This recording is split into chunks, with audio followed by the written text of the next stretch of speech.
ကဘာပေါ်မှာရှိတဲ့အောင်မြင်သူတွေဟာဘယ်တော့မှရှုံးမပေးကြပါဘူး။အဒီဆင်ကပြောတယ်။ငါတို့ရဲ့အကြီးမားဆုံးအားနည်းချက်ကလက်လျှော့ရှုံးပေးလိုက်တာပဲ။အောင်မြင်ဖို့အသေးချာဆုံးနည်းလမ်းကတော့နောက်တစ်ပံစူးစမ်းဖို့ပါပဲ။အားလုံးကိုဘန်ရဲ့ channel လေးကနေပြီးတော့ပြန်လည်ကြိုဆိုလိုက်ပါရရှင်။ဘန်ကတော့တင်ပွားအတွက်ခွန်အားဖြစ်စေပြီးတိုးတက်စင်တိုင်းတဲ့စာအုပ်လေးတွေကိုမျှဝေပေးနေတာပဲဖြစ်ပါရဲ့ရှင်။အခုတကောင်မျှဝေပေးလျက်ရှိတဲ့စာအုပ်လေးကတော့ကိုပြောင်းလဲပွဲအတွက်သင်ခန်းစာ25ချက်ဆိုတဲ့စာအုပ်လေးပဲဖြစ်ပါရဲ့ရှင်။ဒီနေ့နားထောင်ရမယ့်သင်ခန်းစာလေးကိုမတွားခင်ဘန်ရဲ့ video audio လေးတွေကိုသဘောကျနှစ်သက်တယ်ဆိုရင် like and subscribe လေးတွေ like and follow လေးတွေလုပ်ပြီးသွားဖို့ကိုဘန်က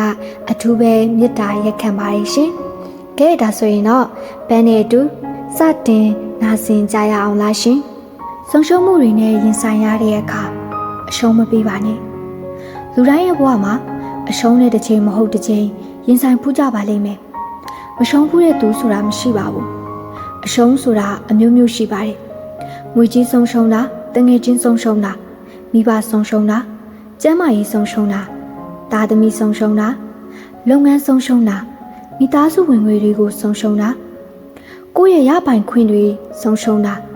ကိုချစ်သိက္ခာဆုံးရှုံးတာစာမွေးပွဲကြရှုံးတာစသဖြင့်ပညာရေးလူမှုရေးဘာသာရေးမိသားစုရေးငွေရေးချေးရေးပေါင်းတင်ဆက်ဆံရေးစီးပွားရေးစတဲ့အရေးတွေအားလုံးထဲကတစ်မျိုးမဟုတ်တစ်မျိုးဒါမှမဟုတ်တစ်မျိုးထပ်ပိုတဲ့ဆုံးရှုံးမှုတွေကိုလူတိုင်းကြုံဖူးကြပါလိမ့်မယ်။ဘာကိုမှမဆုံးရှုံးဖူးတဲ့သူရဲ့လို့မရှိကြပါဘူး။လောက်ပဲကြွယ်ဝပြည့်စုံတဲ့သူဖြစ်ပါစေ။သူ့မှာလေဆုံးရှုံးမှုဆိုတာရှိတာပါပဲ။လူတိုင်းရှုံးဖူးကြပါတယ်။ဒါပေမဲ့အရှုံးဆိုတာကိုလူတိုင်းကလက်မခံချင်ကြပါဘူး။အရှုံးနဲ့ရင်ဆိုင်ရတဲ့အခါအလွယ်တကူလက်မြောက်ရှုံးပေးလိုက်ကြတာများပါတယ်။လောကမှာရှုံးခြင်းနဲ့နိုင်ခြင်းနှမျိုးပဲရှိပါတယ်။နိုင်ရင်နိုင်မနိုင်ရင်ရှုံးမှာပဲ။အနိုင်ဆိုတာလည်းမမြဲသလိုအရှုံးဆိုတာကလည်းအမြဲတမ်းရှုံးနေမှာမဟုတ်ပါဘူး။ဒါပေမဲ့အမြဲတမ်းငါပဲနိုင်ရမယ်။ငါကအရှုံးဆိုတာလက်မခံနိုင်ဘူးဆိုပြီးလဲပြောလို့မရပါဘူး။ဘာပဲလုပ်လို့အရှုံးဆိုတာတွေ့နေရမှာပါပဲ။အရေးကြီးတာကအရှုံးကိုလက်ခံနိုင်ဖို့ပါပဲ။အရှုံးကိုလက်ခံခိုင်းတာကအရှုံးပေးခိုင်းတာမဟုတ်ပါဘူး။အရှုံးကိုလက်ခံနိုင်မှအရှုံးကိုရင်ဆိုင်ရဲမှာဖြစ်ပါတယ်။အရှုံးကိုရင်ဆိုင်ရဲမှာဘဝမှာအခက်အခဲတွေကိုကျော်လွှားနိုင်မှာဖြစ်ပါတယ်။အောင်မြင်ခြင်းရင်အရှုံးကိုလက်ခံနိုင်ရမယ်။အောင်မြင်ခြင်းတဲ့သူကအရှုံးကိုကြောက်ပြီးထွက်ပြေးလို့တော့မရပါဘူး။ဆုံးရှုံးမှုကိုရင်မဆိုင်ခြင်းရင်အောင်မြင်မှုကိုလိုချင်လို့မရပါဘူး။ရှုံးမှကြောက်ပြီးဘာမှမလုပ်ရင်လည်းဘာမှဖြစ်လာမှာမဟုတ်ပါဘူး။အရှုံးကိုရင်မဆိုင်ခြင်းလို့ဘာမှမလုပ်ဘဲနေလို့ဘာမှဖြစ်မလာတာအကြောင်းမဟုတ်ပေမဲ့ဘာမှမလုပ်တော့လေဘဝတစ်ခုလုံးရှုံးနေတယ်ဆိုတာမတိကျတဲ့သူတွေအများကြီးပါပဲ။ဘာမှမလုပ်မှတော့အောင်မြင်မှုဆိုတာလည်းမရနိုင်သလိုပိုပြီးဆုံးရှုံးသွားတာကအချိန်နဲ့တက်ရွေတွေပါပဲ။ဒီတော့ထိုင်နေရကောင်းသားထသွားမှကြိုးမှန်းတီးဆိုတဲ့ဆောင်ပုဒ်ကိုလက်ကင်ထားကြသူတွေဟာထိုင်နေလျက်ရှုံးနေကြတဲ့အရှုံးသမားတွေပါပဲ။ဒီတော့တင့်ကိုပြောချင်တာကဘဝမှာအရှုံးကိုရင်ဆိုင်ပါလက်ခံပါရှုံးမှကြောက်ပြီးလက်လျှော့နေမယ့်အစားတင်လှုပ်ချင်တာလုပ်ပါအရှုံးကတင့်အတွက်သင်ခန်းစာတော့ကြံရစ်ပါလိမ့်မယ်။အဲ့သင်ခန်းစာကိုတင်ဘဝတိုးတက်တက်လန်းဖို့အတွက်လှေကလေးအဖြစ်အသုံးချလိုက်ပါအထက်ကိုတက်လန်းဖို့အောက်မှာရှိတဲ့အခက်ခဲအသားအဆီးတွေကိုရင်ဆိုင်နိုင်ရမယ်။အရှုံးမပေးဘဲကြော်လွှားနိုင်ရမယ်။တင်ကရှုံးပေးနေရင်တင်ဘွားကရှစ်ဆက်ဖို့မလွယ်ပါဘူး။တင်ကအောင်မြင်တဲ့သူတစ်ယောက်ဖြစ်ရင်အရှုံးမပေးပါနဲ့။ကဘာပေါ်မှာရှိတဲ့အောင်မြင်သူတွေကဘယ်တော့မှအရှုံးမပေးကြပါဘူး။အဒီဆင်ကပြောတယ်။ငါတို့ရဲ့အကြီးမားဆုံးအားနည်းချက်ကလက်လျှော့ရှုံးပေးလိုက်တာပဲ။အောင်မြင်ဖို့အသေးချာဆုံးနည်းလမ်းကတော့နောက်ထပ်တစ်ဖန်စူးစမ်းဖို့ပါပဲတဲ့။အဒီဆင်ဟာဆိုရင်စမ်းသပ်မှုပေါင်းများစွာတောင်းကြော်မကမအောင်မြင်ခဲ့တာကိုလုံးဝအရှုံးမပေးခဲ့ပါဘူး။သူ့ရဲ့စမ်းသပ်မှုတွေမအောင်မြင်တာကရှုံးနိုင်တယ်လို့သူမလက်ခံယူပါဘူး။အရှုံးကိုသင်ခန်းစာအဖြစ်မဲ့ယူပြီး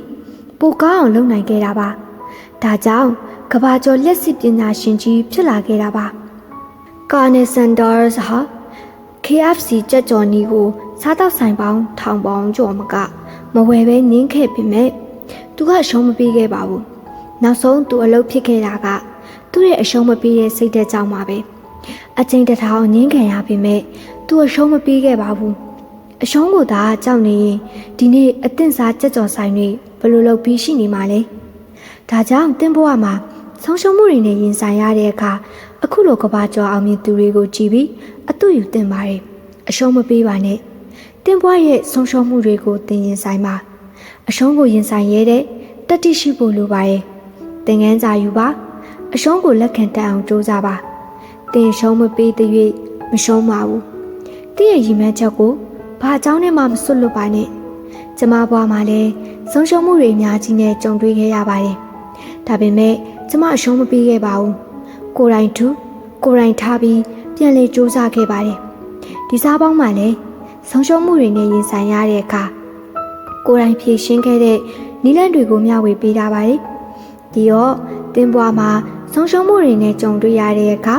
အရှုံးမပေးဖို့လက်တွေ့လှုပ်ဆောင်ရမယ့်ချက်တွေကိုဒီဆောင်ပါမှာဖတ်ရှုလေ့လာလိုက်ပါဆုံးရှုံးမှုတွေနဲ့ရင်ဆိုင်ရတဲ့အခါအရှုံးမပေးဖို့လိုက်နာတင်တဲ့အချက်6ချက်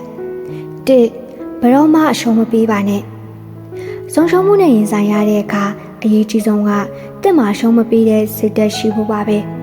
တင်ကအရှုံးပေးလိုက်ပြီးဆိုရင်တင်ပွားမှာအရှုံးတွေနဲ့ပဲရင်ဆိုင်ရပါလိမ့်မယ်မင်းအရှုံးမပေးမချင်းနိုင်ဖို့အခွင့်အရေးရှိနေသေးပါအရှုံးပေးတယ်ဆိုတာအကြီးမားဆုံးကြရှုံးမှုပဲလို့ဂျက်မာကပြောထားပါတယ်တင်အရှုံးမပေးမချင်းမရှုံးပါဘူးဘာပဲဖြစ်ဖြစ်အရှုံးမပေးပါနဲ့နှစ်ကိုယ့်ကိုယ်ယုံကြည်မှုရှိပါတင်ပွားမှာအရှုံးတွေနဲ့ရင်ဆိုင်ရလေတင်ကိုယ်တင်ယုံကြည်မှုမပြောက်ပါစေနဲ့တင်ကိုယ်တင်ယုံကြည်မှုရှိနေတဲ့၍တင်မရှုံးပါဘူးငါလုံနိုင်တယ်ဆိုတဲ့ယုံကြည်မှုကတင့်ကိုအရှုံးနဲ့ရင်ဆိုင်တဲ့အခါခွန်အားဖြစ်စေပါလိမ့်မယ်။တင့်ကိုတင်ယုံကြည်ပါ။ကိုယ့်ကိုယုံကြည်မှုမရှိတဲ့သူတွေဟာအရှုံးနဲ့ရင်ဆိုင်ရတဲ့အခါထွက်ပြေးတတ်ကြပါတယ်။အရှုံးရဲ့ဒဏ်ကိုမခံနိုင်ကြပဲပြိုလဲကုန်ကြပါတယ်။ကိုယ့်ကိုယုံကြည်မှုကအရှုံးပေးခြင်းစိတ်ကိုတွန်းလှန်ပေးပါလိမ့်မယ်။ဒါကြောင့်တင့်ကိုတင်ယုံကြည်မှုရှိပါ။၃စူးစမ်းမှုကိုမရက်တန့်လိုက်ပါနဲ့။ဆုံးရှုံးမှုတွေနဲ့ရင်ဆိုင်ရတဲ့အခါစူးစမ်းမှုကိုမရက်တန့်လိုက်ပါနဲ့တင်ကစူးစမ်းနေတာကိုရက်လိုက်တာနဲ့တင်အရှုံးကိုပဲပြန်ပြီးရင်ဆိုင်ရပါလိမ့်မယ်အရှုံးကိုလက်ခံပါစပ်ပြီးစူးစမ်းပါ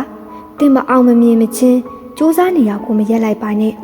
စူးစမ်းနေရင်အခက်ခဲတွေနဲ့တွေ့တဲ့အခါအလွယ်တကူလက်မြောက်ပြီးအရှုံးပေးတဲ့သူမဖြစ်ပါစေနဲ့ခက်ခဲမှာပဲစက်စူးစမ်းပါအောင်မြင်မှုရလာပါလိမ့်မယ်၄အတွေ့အကြုံကနေသင်ခန်းစာယူပါတင်ဆုံးရှုံးခဲ့တဲ့ຢာတွေပေါ်မှာအာယုံဆိုင်ပြီးစိတ်သက်ကြနေမဲ့အစားရှုံးနေမှုကနေသင်ခန်းစာယူပါတင်ကအရှုံးကိုရင်ဆိုင်ဖူးရင်အတွေ့အကြုံရလာပါလိမ့်မယ်အဲ့ဒီတွေ့ကြုံကနေသင်ခန်းစာယူပါနောက်ထပ်မဆုံးရှုံးရအောင်ဘာတွေလုပ်ရမလဲဆိုတာနီးလန်းရှာပါအတွေ့အကြုံကအကောင်းဆုံးဆရာဖြစ်ပါတယ်အရှုံးကနေသင်ခန်းစာယူပါငါစိတ်သက်ခိုင်မာအောင်လုပ်ပါတင့်အနေနဲ့တစုံတစ်ခုကိုဆုံးရှုံးတဲ့အခါစိတ်သက်မကြပါနဲ့တင့်ရဲ့စိတ်သက်တွေပြိုလဲမသွားဖို့အရေးကြီးပါတယ်လူတိုင်းဟာလောကရန်နဲ့ရင်ဆိုင်တဲ့အခါစိတ်သက်တွေမခိုင်မာပဲပြိုလဲကုန်ကြပါတယ်စိတ်သက်ကြအားငယ်စိတ်ကအဖြတ်စိတ်ပါဆုံးရှုံးသွားတဲ့အရာကိုတွေးပြီးစိတ်သက်ကြနေမယ့်အစားလက်ရှိမှာဘာတွေပိုကောင်းအောင်လုပ်လို့ရမလဲလို့တွေးပြီးလုပ်နိုင်မယ့်အရာပေါ်မှာပဲအာရုံထားလိုက်ပါစိတ်ဓာတ်တွေတက်ကြွလာပါလိမ့်မယ်စိတ်ဓာတ်ခိုင်မာမှုကအရှုံးကိုရင်ဆိုင်ရတဲ့တတိပေးပါလိမ့်မယ်6အတိတ်ကိုပြန်မသွားနဲ့လူတွေဟာဆုံးရှုံးမှုတစ်ခုနဲ့ရင်ဆိုင်တဲ့အခါအရင်ကအဖြစ်အပျက်တွေကိုပဲပြန်ပြီးတွေးတတ်ကြပါတယ်ငါအရင်ကဒါကိုမလုပ်ခဲ့လို့ငါမိဘတွေဆင်းရဲလို့ငါစာမတင်ခဲ့ရလို့စသဖြင့်ပြီးခဲ့တဲ့အရာတွေကိုပြန်တွေးပြီးနောင်တရတတ်ကြပါတယ်အတိတ်ကဆုံးရှုံးခဲ့တဲ့ຢာတွေအပေါ်မှာပဲ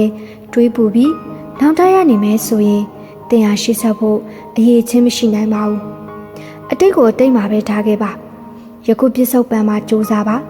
အနာဂတ်ကိုပုံဖော်မြင်အောင်ကြည့်ပါအတိတ်ကိုပြန်မသွားပါနဲ့အတိတ်ကိုပြန်သွားလေနာကျင်လေးပါပဲအတိတ်ကိုခြံထားခဲ့ပါဆုံးရှုံးမှုတွေကအတိတ်မှာပြီးခဲ့ပါပြီ နောင်တရနေမဲ့စာသင်ခန်းစာဖြစ်ပဲမှတ်ယူပါအတိတ်ကိုတွေးလိစိတ်တော်ကရောက်နေပါပဲဒါကြောင့်ဆုံးရှုံးမှုနဲ့ရင်ဆိုင်ရတဲ့အခါစိတ်တမကြဖို့အတိတ်ကိုချန်ထားခဲ့ပါဒါကြောင့်သင်ဘဝမှာဆုံးရှုံးမှုတွေနဲ့ရင်ဆိုင်ရတဲ့အခါအခုဖော်ပြသွားတဲ့အချက်6ချက်ကိုလက်တွေ့လိုက်နာကျင့်သုံးမယ်ဆိုရင်သင်ဟာအရှုံးတွေကိုရင်ဆိုင်ကျော်လွှားနိုင်ဖို့တတ်သိရှိလာပါလိမ့်မယ်ဒီနေ့တော့ကတော့ဒီလောက်ပါပဲရှင်နားဆင်ပေးကြတဲ့သူတိုင်းကိုပန်းကအထူးပဲကျေးဇူးတင်ပါတယ်ရှင်ကြံရှိနေသေးတဲ့အပိုင်းတွေကိုလည်းဆက်လက်ဆောင်မြော်ရင်းနားဆင်ပေးဖို့ကိုပန်းကအထူးပဲမေတ္တာရက်ခံပါတယ်ရှင်အားလုံးကိုကျေးဇူးတင်ပါတယ်